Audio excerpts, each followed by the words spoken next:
Në heshtjen e jetës son të përditshme, Zoti flet shumë më shpesh se sa ne e kuptojmë, por zëri i tij nuk vjen gjithmonë me bubullima me mrekulli të dukshme.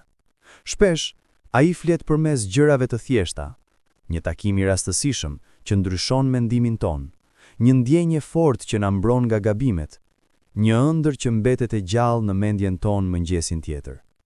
Secila prej këtyre mund të jetë një mesazh hyjnor që pret të zbulohet. Ka momente kur zemra jon dihet e rëndë, kur jeta na duket e turbullt dhe rruga përpara është e paqartë. Pikërisht në këto qaste, Zoti është më pranë se kurrë. Ai na tërheq vëmendjen përmes frymëzimit, përmes një fjale të thjeshtë nga dikush që as nuk e njihnim. Ai e di pikërisht çfarë na duhet të dëgjojmë. Por, a jemi duke dëgjuar? Apo zhurma e botës ka mbytur zërin e tij? Bota moderne na shtyn të ecim shpejt, të mos ndalemi as një sekond. Por ndonjëherë, Zoti flet vetëm kur ne më në fund heshtim. Kjo histori është një ftesë për të hapur zemrën dhe për të zbuluar se sa shumë ai tashmë na ka folur. Ndonjëherë, zëri i Zotit nuk vjen përmes heshtjes apo natyrës, por përmes njerëzve që ai vendos në rrugën tonë. Një huaj mund të thotë një fjalë të thjeshtë që ndryshon mënyrën se si e shohim jetën, ose një mik mund të jetë drita që na udhëheq në një moment të errët. Çdo njeri që takojmë mund të jetë një mesazh hyjnor, një kanal i dashurisë dhe udhëzimit të Zotit. Shpesh nuk i kushtojmë vëmendje shenjave që vijnë nga të tjerët, sepse presim mrekulli të mëdha. Por në realitet, Zoti përdor mënyra të zakonshme për të folur me ne. Një buzëqeshje, një këshill, një akt i thjeshtë mirësie, të gjitha mund të jenë përgjigje ndaj lutjeve tona. Kur zemra jonë është e hapur dhe mendja jonë e qetë, mund të dallojmë mesazhet që ai dërgon përmes njerëzve. Çdo takim ka kuptim. Çdo njeri ka një qëllim për praninë tonë. Dhe kur e kuptojmë këtë, fillojmë të dëgjojmë me vëmendje dhe të ndjejmë udhëzimin e tij të vazhdueshëm. Zoti flet shpesh edhe përmes ëndrave, duke përdorur mendjen tonë të pavetdijshme si një pasqyrë të shpirtit. Një ëndër e qetë mund të sjellë një mesazh udhëzues, një paralajmërim, ose një vizion që nuk mund ta kuptojmë menjëherë. Por kur i shohim me kujdes dhe i reflektojmë pas zgjimit, kuptimi i tyre bëhet i qartë. Ëndrat shpesh janë si një dritare drejt planeve të Zotit. Ato mund të na tregojnë rrugën që duhet të ndjekim, ose të na paralajmërojnë për vendime të gabuara. Ndonjëherë janë të thjeshta, një simbol, një ngjyrë, një shenjë që mbetet në mendje. Ndonjëherë janë të fuqishme, të mbushura me emocione, që mbeten gjatë gjithë ditës. Por sa shpesh i injorojmë këto shenja? Sa herë mendojmë se janë thjesht ëndra të zakonshme? Kur mësojmë të dëgjojmë dhe të lexojmë mesazhet që fshihen në ëndrat tona, fillojmë të dallojmë udhëzimin e Zotit në çdo pjesë të jetës. Ëndrat janë një zë i heshtur që thotë: "Jam këtu, po të udhëheq."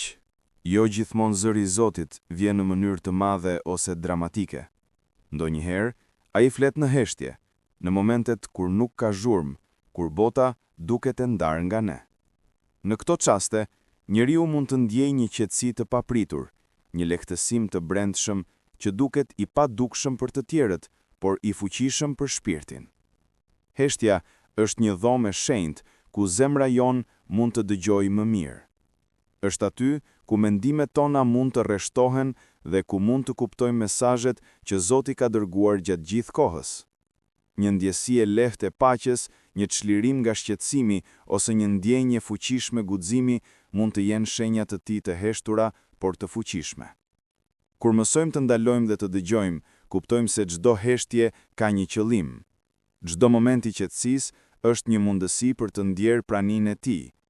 Dhe kur i hapim zemrat tona për këtë heshtje, fillojmë të kuptojmë se ai ka folur gjatë gjithë kohës, ne thjesht duhet të dëgjojmë. Shpesh, zëri i Zotit shfaqet përmes gjërave të vogla që ne i marrim si të zakonshme. Një buzëqeshje e papritur, një rastësi që duket e çuditshme, një ndihmë që vjen në momentin e duhur. Të gjitha mund të jenë mrekulli të vogla, të vendosura me dashuri për të udhëhequr shpirtin ton. Njeriu shpesh pret mrekulli të mëdha, me dritë dhe tinguj mbreslënës, por Zoti punon në mënyra të thjeshta. Ai përdor çdo detaj të jetës për të folur. Një kafshë që shfaqet në një moment të rëndësishëm, një fjali e rastësishme që prek zemrën, një shenjë natyrore që tërheq vëmendjen tonë. Kur mësojmë të vëmë re këto gjëra të vogla, fillojmë të shohim udhëzimin e tij në çdo cep të jetës. Çdo gjë ka një qëllim, çdo çast është një mundësi për të ndjerë dashurinë e tij. Dhe kur e kuptojmë këtë, fillojmë të dëgjojmë mesazhet e tij të vazhdueshme. Shpesh zëri i Zotit mbetet i padëgjuar, sepse frika na pengon të hapim zemrën. Kur shqetësimet dhe pasiguritë na mbulojnë, është e lehtë të mendojmë se jeta nuk ka udhëzim, ose se nuk ka asnjë dorë që na udhëheq. Por pikërisht në këto momente, zëri i tij është më i qartë se kurrë. Ai flet përmes forcës që na jep për të përballuar sfidat. Frika mund të na bëjë të mbyllim sytë dhe veshët, duke injoruar shenjat që ai ka vendosur në rrugën tonë. Zoti shpesh flet përmes natyrës, duke përdorur peizazhe, dritë dhe elemente të thjeshta su mesazhe të tij. Një diell që lind në horizont, zogjë që fluturojmë lart, era që lëviz pemët. Gjithçka mund të jetë një shenjë për atë që duhet të ndjejmë ose vendosim. Njeriu rrallë i kushton vëmendje këtyre shenjave sepse mendon se janë thjesht ngjarje të zakonshme. Por natyra ka një gjuhë të vetën dhe shpesh ai flet më qartë në heshtjen e saj. Kur zemra jonë është e qetë dhe mendja e hapur, mund të ndjejmë mesazhet e tij që depërtojnë pa zhurrë, por me fuqinë e një drejtimi të qartë. Çdo detaj i natyrës mund të tregojë një rrugë përpara, të ndihmojë në vendime të vështira dhe të jap paqe shpirtërore. Kur mësojmë të shikojmë, të dëgjojmë dhe të ndjejmë, fillojmë të kuptojmë se zëri i Zotit është gjithmonë pranë nesh, edhe kur duket i heshtur. Ai flet në çdo rrjedhë, çdo pemë dhe çdo rrezë drite që prek botën tonë. Lutja e shtura që na lidh drejt për drejt me zërin e Zotit. Ajo nuk është thjesht një ritual, është një mënyrë për të dëgjuar, për të reflektuar dhe për të ndjerë praninë e tij. Kur lutemi me zemër të hapur, ai flet përmes ndjesive, frymëmarrjes dhe qetësisë që na mbush shpirtin. Shpesh ne presim që lutja të sjellë përgjigje të menjëhershme, por mesazhet vinë në mënyra të ndryshme. Një frymëzim i papritur, një takim që ndryshon rrugën tonë, ose një ndjesi qetësie që nuk kuptohet menjëherë. Zoti përdor çdo moment të lutjes për të folur, për të udhëhequr dhe për të rikthyer besimin ton. Kur mësojmë të dëgjojmë me kujdes dhe të interpretojmë shenjat që vijnë nga lutja, fillojmë të dallojmë udhëzimin e tij në jetën tonë. Lutja nuk është vetëm kërkesë, është një dialog i brendshëm ku Zoti flet dhe ne mësojmë të dëgjojmë.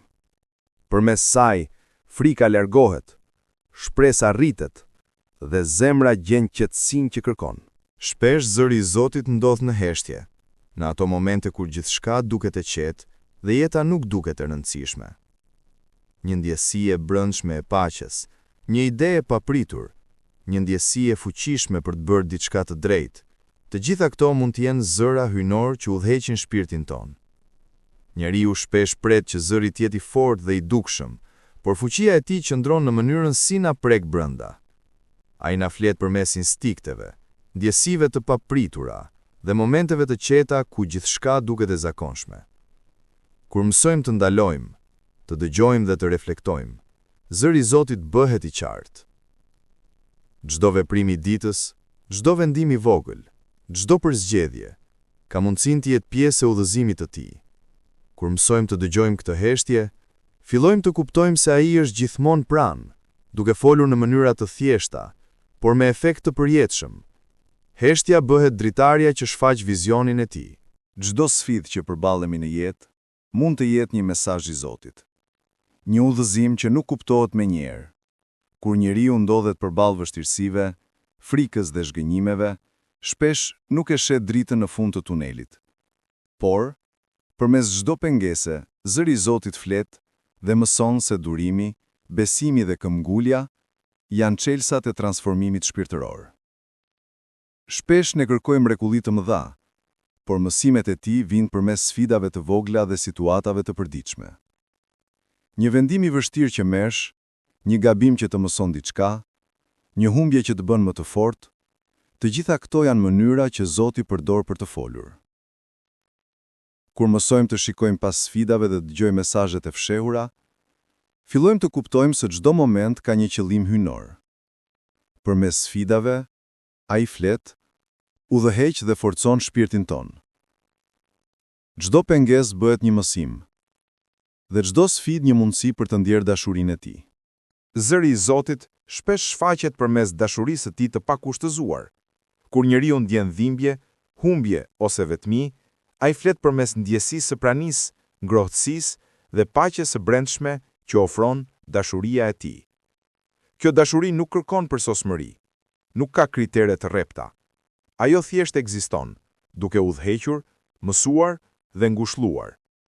Shpesh ne kërkojmë shenja dramatike ose mrekulli të jashtëzakonshme, por dashuria e Zotit është gjithmonë e pranishme, duke u shfaqur përmes momenteve të vogla, një buzëqeshje e papritur, një ndihmë e thjeshtë, një shenjë që na rikthen shpresën. Kur e kuptojmë këtë dashuri, fillojmë të dëgjojmë zërin e tij në çdo aspekt të jetës. Dashuria e tij është ura që lidh frikën me besimin, humbjen me shpresën dhe errësirën me dritën. Kur mësojmë të njohim këtë dashuri dhe të ndjejmë praninë e tij, çdo mesazh bëhet i qartë.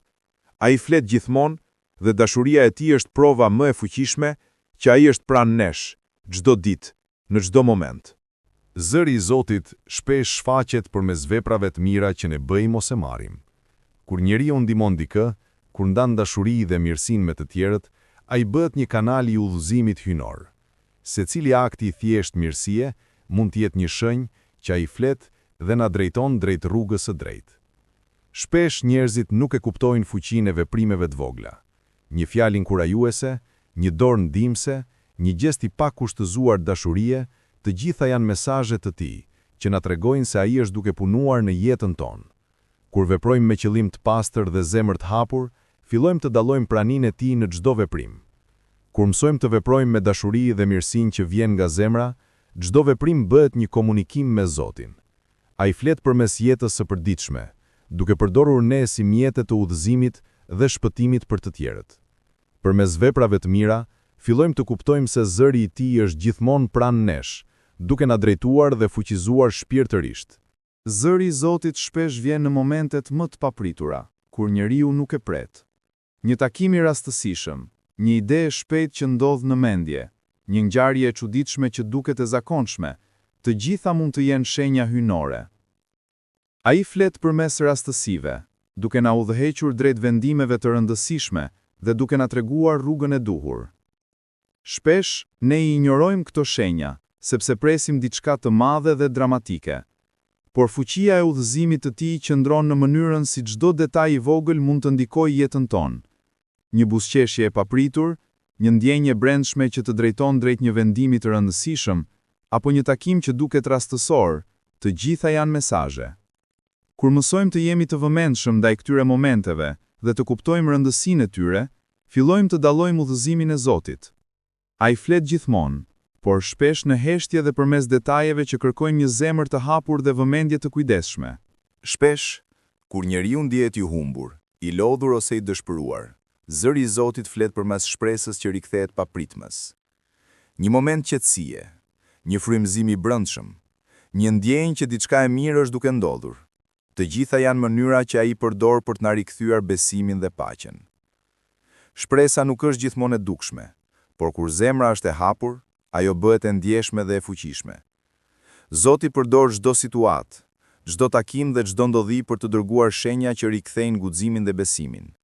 Edhe një gest i vogël, një fjalë e thjeshtë ose një veprim i papritur mund të rikthejë shpresën dhe të na tregojë se ai është pranë. Kur mësojmë të dëgjojmë dhe të shohim këto shenja, kuptojmë se çdo vështirësi, çdo sfidë dhe çdo moment i heshtur ka një qëllim. Shpresa rikthehet dhe bëhet udhërfyesi ynë. Zëri i Zotit është gjithmonë pranë nesh, duke na mbajtur të fortë dhe të udhëhequr drejt dritës. Në fund, të dëgjosh zërin e Zotit nuk është një akt i njëhershëm, por një udhëtim i vazhdueshëm. Ai flet në çdo moment të jetës sonë, përmes heshtjes, njerëzve, ëndrave, natyrës, sfidave dhe veprave të mira. Çdo detaj, çdo ndodhje dhe çdo ndjesi janë mënyra të tij për të udhëhequr shpirtin dhe për të na afruar më pranë dashurisë dhe planit të tij. Kur mësojmë të dëgjojmë me zemër të hapur, çdo moment merr kuptim. Çdo pengesë bëhet një mësim, çdo shenjë bëhet një udhërrëfyes dhe çdo ndjesi bëhet një ftesë për besim. Zëri i Zotit është gjithmonë aty, duke na udhëhequr drejt paqes, shpresës dhe dashurisë së pakushtëzuar. Kjo histori është një thirrje për të hapur veshët dhe zemrën. Mos prit mrekulli të jashtëzakonshme. Shiko, dëgjo dhe ndjej. Ai flet tashmë, vetëm duhet të dëgjosh. Në heshtje, në veprime, në njerëz, në natyrë dhe në lutje, zëri i tij është gjithmonë pranë, duke të udhëhequr drejt dritës dhe besimit të përjetshëm.